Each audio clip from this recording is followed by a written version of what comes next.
900 ജോലിയാണ് ഭാര്യമാർക്ക് അടുക്കളയിൽ.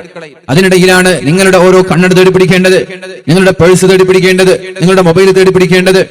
അതുകൊണ്ട് ഇത്തരം വിഷയങ്ങളിൽ നമ്മൾ നമ്മുടെ ഭാര്യമാരോട് സഹായം ആവശ്യപ്പെടുന്നതിന് പകരം നമ്മൾ സ്വയം പോയി ചെയ്യണം എന്നതാണ് പരിശുദ്ധ ഇസ്ലാമിന്റെ താല്പര്യം. അഥവാ ഞാൻ പറഞ്ഞു വരുന്നത്, സമയമായിട്ടും ചായ ലഭിക്കാത്തതിന്റെ പേരിൽ ഭാര്യമാരോട് ദേഷ്യപ്പെടാൻ നമ്മൾക്ക് അർഹതയില്ല. എന്തുകൊണ്ടെന്ന് ചോദിച്ചാൽ, അവരുടെ കൂടെ പാചകം ചെയ്യാൻ നമ്മളും കൂടണമായിരുന്നു. അത് നമ്മുടെയും ഡ്യൂട്ടിയാണ്. ആ നേരമാകുമ്പോൾ നാസയുണ്ടാക്കേണ്ടത് നമ്മുടെയും കൂടി കടമയാണ്. അതുകൊണ്ട് നമ്മൾ ചെയ്യാത്ത ഒരു കാര്യത്തെ ഭാര്യയോട് എങ്ങനെ ദേഷ്യപ്പെടും?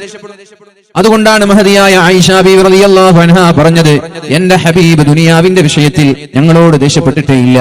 ഒരു കാര്യം ചെയ്യാത്തതിന്റെ പേരിൽ എന്തേ നീ ചെയ്യാത്തത് എന്ന് ചോദിച്ചിട്ടില്ല.